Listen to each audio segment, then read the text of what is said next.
Then slowly I gathered the confidence and I told her that I want to stay in India, and she was she's always been with me in whatever major decisions I've made, although the relatives kept saying this girl has gone mad, she spends so much of parents' money, she's useless, I don't know what she's doing with her life, all those drama continued in the background. And then I came to Mumbai because Mumbai is the place where you get to live your dream. I mean, it's a city of dreams. For people from Rajasthan, and Dr. Swati Lodha would actually agree with me, people in Rajasthan, and we've born and brought up for us, when you're not in Mumbai, Mumbai is the place to be, the New York of India. And I came to Mumbai and I started my career with ZTV. I started as a they started up setting up malls in India, so I started there. And at that time in 2001, I think I started, my salary here in Bombay was 12,000 rupees. My PG was charging me 15,000 rupees. So actually, after spending all that money of my mom and dad, I still landed up with a job where I still had to beg for money from my parents. But I said, well, keep the ego aside, you got to do it. 1 year down the line, of course, in Mumbai, one thing is good, that the work talks for yourself, and I was a fairly good performer, and things started to work out for me. I made a lot of friends, I met a lot of people here in Mumbai, and I started to really do very well professionally. It was during that time that I met a couple of my friends who now have become my lifeline. I don't know where I am on the slides. Okay, so these are my friends, and I'll tell you what we did together then. And after that, I moved to Marico and AIG. So I worked 7 years professionally before really getting into this whole entrepreneurship. And why did it happen? That's what I want to emphasize on. I was doing fairly well in my professional life. I really didn't think about becoming a businessman or an entrepreneur. And it was just one fine day, what happened was that my best friend, the guy who was sitting inside, Shafi Nether, he was in Kerala, he's a Keralite, Mallu, and he's Harvard, he's a very, very well educated person. So he was at his home, and his mom choked in her sleep at midnight. That time, when the mom choked in her sleep, he, being an educated man, did not know what to do. He did not know which number to call, he didn't know what first aid to give her, he did not know which doctor to call, which hospital to go. The mom struggled. He took her in the car, he drove like a maniac, managed to save her. I think that was the point where he got very upset as an Indian as to what is the state of affairs when an educated person doesn't know what to do in an emergency situation. Think about 70% of Indians who live in the rural part of India. For them, there is no hope. He came back to Mumbai, he discussed this idea with a couple of us, and since all 5 of us are educated in the US, we knew how 999 works, how 911 works, right? So we thought 2004, I'm talking about 2003, this incident happened. 2003-4, we decided we all are people from India, we should do something for our country. Let's start an NGO, let's buy 2 ambulances, let's do social service. Mumbai mein logon ka thoda hum dhyan rakhte hain, let's put 2 ambulances. And when we did this, and we all kept our jobs because none of us came from really big family businesses where we could say, okay, now we'll take time off, do this, nahi chalega to phir wapas chale jayenge. We didn't have that option. So we actually hired a small team to run this whole ambulance service. 2 ambulances we started in Mumbai. There was no model, free service. Jisko bhi chahiye, bula lo aur kar lo. Koi number bhi nahi tha, mobile number tha. In that 1 year, when we started the service, we realized that there were a lot of learnings, but I will emphasize on 2-3 things which we learned. Something for free does not give value to the end user. People take it for granted. People abuse it. That was the number 1 learning. Number 2, charity is very good in some things, not in all things. Charity is good when you have to do a project. I want to do X number of people, I want to give polio drops and then eradicate polio. That's possible. In an ambulance service, I cannot start the service today and then tomorrow say, sorry, I could not raise money, so I have to shut it down. So charity model will not work for all kinds of services. And the third thing which we learned was that, and this was something which we learned because of Dr. Sam Petroda. Everybody knows who he is. Raise of hands, Dr. Sam Petroda. Oh my God, so many people don't know about it. Who brought the telecom revolution in India? That was Sam Petroda, we used to have those PCOs, and having a phone was a luxury for people. People used to actually celebrate when a person got a phone connection. You remember? So it was Dr. Sam Petroda's idea to actually have PCOs get into the mobile revolution. You all should really Google him after my talk. Okay, so we met him at one of the conferences, and as people were trying to figure out what to really do with this problem in India of not having ambulances, we knocked at a lot of doors, because we obviously did not have the experience to understand what we should do. So we met Dr. Sam Petroda at one of the conferences, and after the conference we said, sir, we really need to meet you for some time, and he kind of said, okay, so we met him for 10 minutes. After hearing the whole situation, and we did a lot of research on how many people die of accidents in India, how many people have heart attacks, why India should have a good ambulance service, because our idea was that actually the government should be doing ambulances, right? Like you have 911 or 999, you should have the government providing the service to us, not individuals. And he told us very interestingly that, look, you people are young, you have the passion. And I'm very happy that you have the passion to do something for your country. I request you one thing, don't start something on charity basis. Sooner or later, you will lose interest in it, and it will die its natural death. Do it on a self-sustainable basis. 2004, this whole idea of social entrepreneurship, believe me, I'm an MBA, I'm educated, I did not know what this whole social entrepreneurship meant, right? So we actually kind of then thought about it as friends, 5 of us got together. We said, okay, we need to be socially self-sustainable. But our main objective is that person should get access to an ambulance when there's an emergency. It does not matter whether the person is rich or poor, right? How do you really balance this whole idea of providing access and also making it self-sustainable? And that's how this whole idea of Zikitsa was born. So Zikitsa, it's a tongue twister. Everybody says ये Zikitsa बड़ा complicated नाम है. ये कैसे रखा? तो हम लोग जब सोच रहे थे कि इस कंपनी का नाम क्या रखें, कंपनी बनानी थी because sustainable होना था.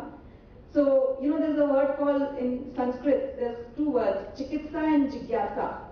चिकित्सा हिंदी में एक हॉस्पिटल को चिकित्सालय बोलते हैं. The place where a medical aid is given. जिज्ञासा क्योंकि एक हम bunch of young लोग थे जो कि इस मेडिकल फील्ड के बारे में कुछ करना चाहते थे, तो इसीलिए हमने दोनों को कंबाइन किया और ये चिकित्सा वर्ड जो है फॉर्म किया. So what did we do? We started this number 1298. We got 10 ambulances. We launched it in Mumbai. The model was very simple. We said we will charge people who go to private hospitals, because today people who have access to money, they always choose to go to a private hospital. But a person who does not have access to money, who cannot afford, they go to government hospital. So we said we will provide this service on chargeable basis to people who go to private hospitals, and people who go to government hospital, when we started with, we said we will give up to 50% discount.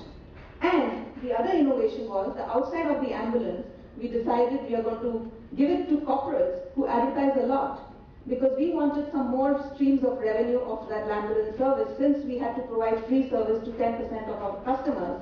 So the outside of the ambulance, we decided to give it out to corporates. We were very lucky, Tata AIG decided to come on us.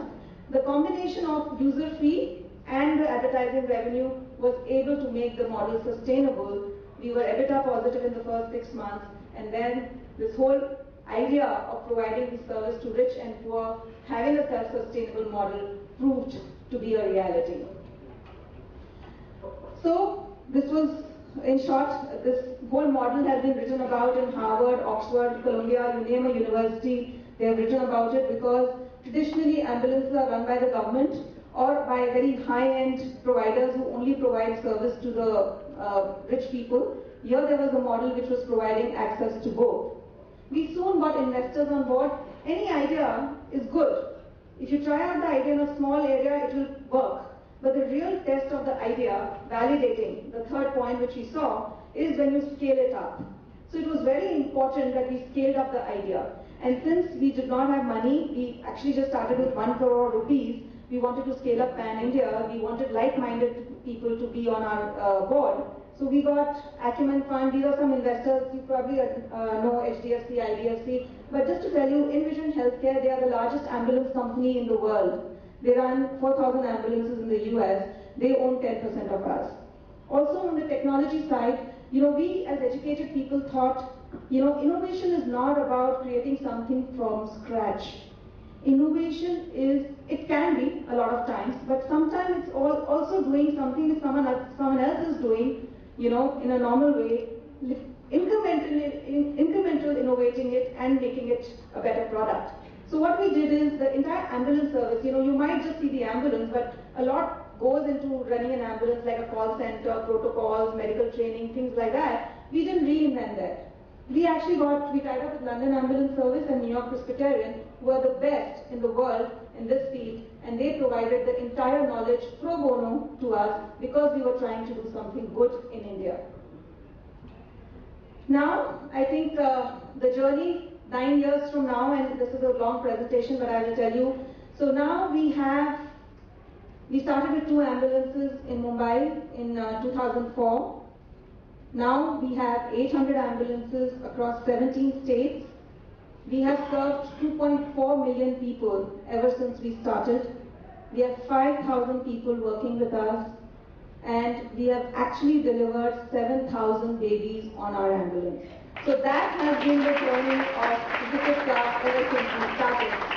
And I just want to say, 2-3 things that started with 2 ambulances. I'm not from Bombay. I'm not from a business, I'm not from a very big business family. I'm an educated, smart girl, like all of you here. So if I, along with my friends, could do it, anybody can. And that is as simple as it gets. People get scared, उसने इतना किया मैं कैसे करूँगा, मैं शायद काबिल नहीं हूँ करने के. ऐसा नहीं है.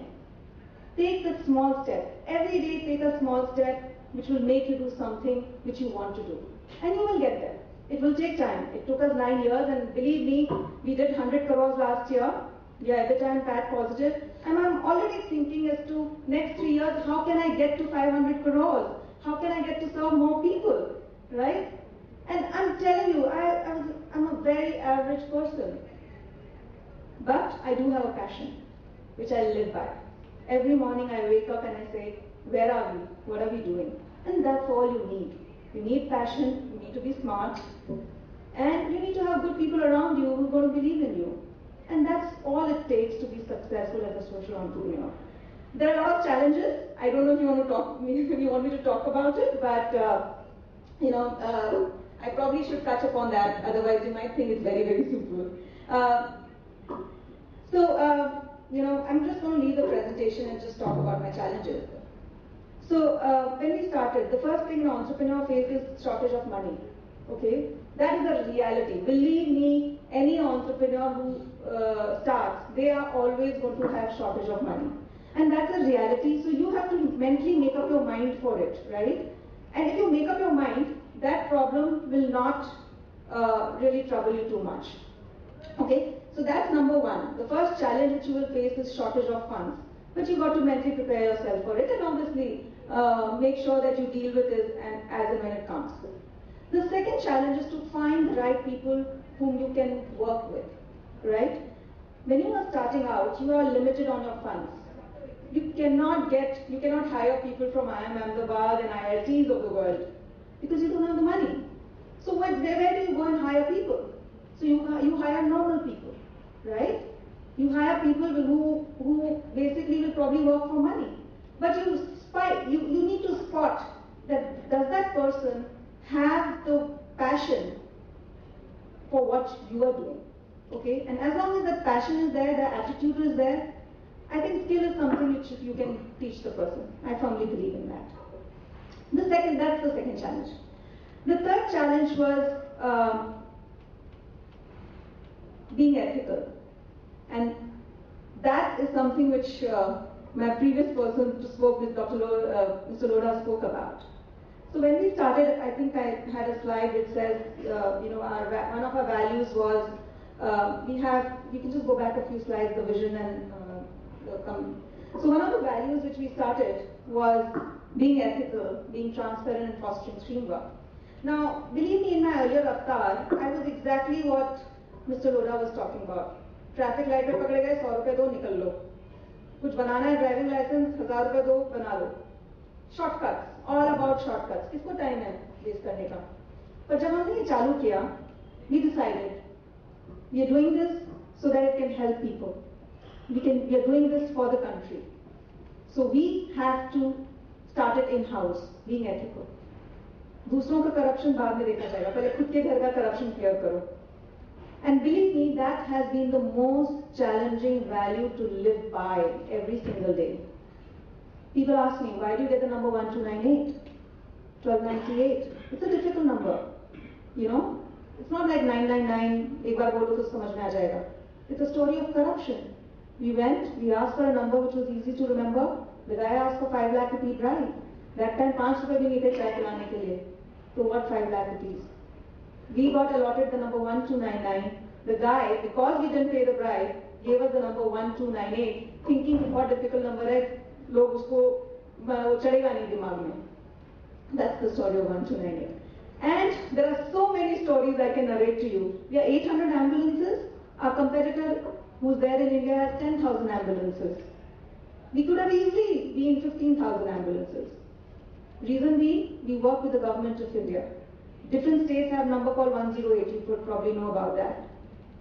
Lot of contracts we won, but because we refused to pay that bribe, they were given to someone else. It's okay, we are happy. Why? Because we are building the country, we are doing something good, 800 people, 2.5 million people served, we are happy with it.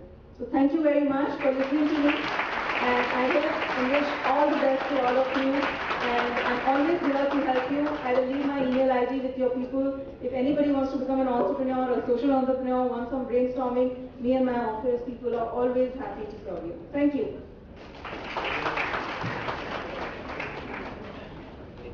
Thank you, ma'am. Now I would request a Professor Ms. Momita Mukherjee to present our guest with a memento as a token of appreciation.